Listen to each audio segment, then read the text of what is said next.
Nama saya Afri Gunawan Zebua dari Prodi Teknik Sipil Fakultas Sains dan Teknologi Universitas Nias dengan NIM 252304004. Pada kesempatan ini saya akan mereview ulang kembali dari pertemuan kami dari pertemuan 1 sampai 7 di mata kuliah Pancasila, yang diampu oleh Bapak dosen Restu Yandika Sakti Zenrate SHMH akan menjelaskan tentang latar belakang Pancasila. Latar belakang pendidikan Pancasila sebagai dasar negara, ideologi nasional, dan pandangan hidup bangsa Indonesia. Pancasila menjadi sumber dari segala sumber hukum sehingga setiap kebijakan, peraturan, dan perilaku warga negara harus mencerminkan nilai-nilai yang terkandung di dalamnya. Dalam menghadapi arus globalisasi, modernisasi dan kemajuan teknologi, bangsa Indonesia menghadapi berbagai tantangan seperti lunturnya rasa nasionalisme, meningkatnya konflik sosial, intoleransi, serta pengaruh negatif budaya asing. Tujuannya pendidikan Pancasila ini menumbuhkan kesadaran bangsa dan bernegara. Yang pertama, mengembangkan pemahaman akan nilai-nilai Pancasila, mengarahkan peserta didik untuk mengamalkan nilai-nilai Pancasila dalam kehidupan. Yang kedua, menjadi warga negara yang berkarakter demokratis dan tanggung jawab. Landasan pendidikan Pancasila ada beberapa poin. Poin pertama yaitu landasan historisme. Poin yang kedua, landasan kultural. Poin yang ketiga, landasan yudiris. Dan poin yang keempat, landasan filosofis. Pengertiannya pendidikan Pancasila, dasar substansi kajian pendidikan Pancasila. Yang pertama, membentuk karakter bangsa yang melandaskan nilai-nilai Pancasila. Yang kedua, menanamkan rasa nasionalisme dan cinta tanah air. Yang ketiga, menjadi pedoman moral dalam kehidupan sehari-hari. Dan keempat, menguatkan persatuan dan kesatuan bangsa. Selanjutnya, sejarah Pancasila. Kajian sejarah Pancasila. Akar nilai Pancasila dirumuskan secara formal. Nilai dasarnya sudah hidup dalam kehidupan masyarakat Nusantara. Religius, kepercayaan terhadap Tuhan, animisme, dinamisme, kemudian agama-agama besar seperti Hindu, Buddha, Islam, dan Kristen. Kemanusiaan tercermin dalam hukum, adab, norma, kesetaraan, dan pergaulan masyarakat. Persatuan kerajaan besar seperti Sriwijaya dan Majapahit menekankan semboyan persatuan, misalnya Bhinneka Tunggal Ika.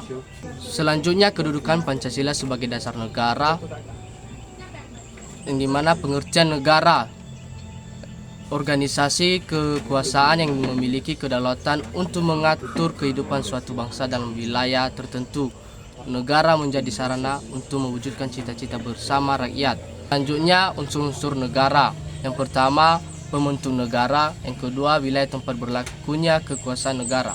Yang ketiga, pemerintah yang berdaulat, alat untuk menjalankan kekuasaan negara. 4, pengakuan dari negara lain. Tujuan pembentukan negara.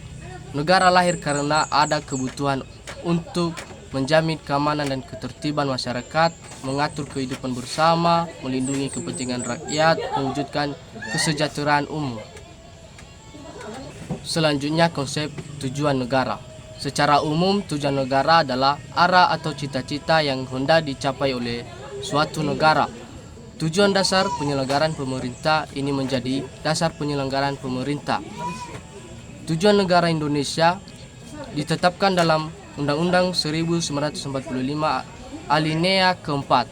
Yang pertama, melindungi segenap bangsa Indonesia dan seluruh tumpah darah Indonesia. Yang kedua, memajukan kesejahteraan umum. Yang ketiga, mencerdaskan kehidupan bangsa. Yang keempat, ikut melaksanakan ketertiban dunia yang berdasarkan kemerdekaan, perdamaian abadi, dan keadilan sosial. Selanjutnya, fungsi Pancasila sebagai dasar negara.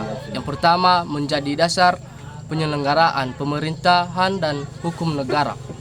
Yang kedua, menjadi sumber dari segala sumber hukum nasional. Yang ketiga, menjadi pedoman dalam kehidupan berbangsa dan bernegara.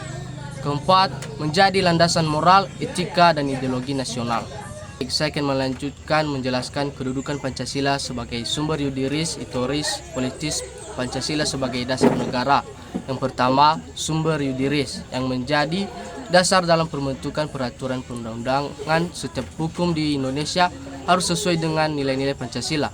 Undang-undang dasar MPR, peraturan pemerintah, perda, dan lainnya tidak boleh bertentangan dengan Pancasila. Yang kedua, sumber historis. Pancasila berkarakter dari nilai bangsa Indonesia yang telah ada sebelum jauh kemerdekaan. Gotong royong, musyawarah, toleransi, dan keadilan. Proses perumusan Pancasila dilakukan melalui BPUPKI dan PPKI pada tahun 1945. Selanjutnya, rumus akhir Pancasila ditetapkan pada 18 Agustus 1945 sebagai dasar negara.